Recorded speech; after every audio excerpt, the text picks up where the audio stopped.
سيطرة مال الدخول مال النجف، وقاعد يعني تفتيش، قاعد نفتش وراح نطلع. مشكور حبيب.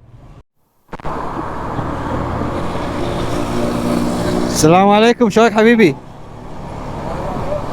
ابدا اطلع لي الامام منين؟ ابدا اطلع لي الامام منين؟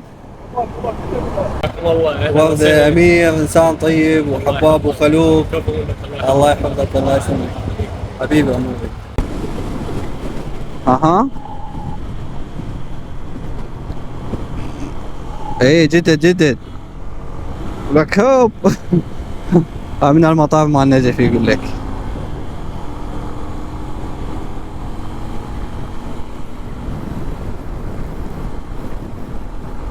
ما يعطي مجال لك، لك اعطي مجال اعطي مجال.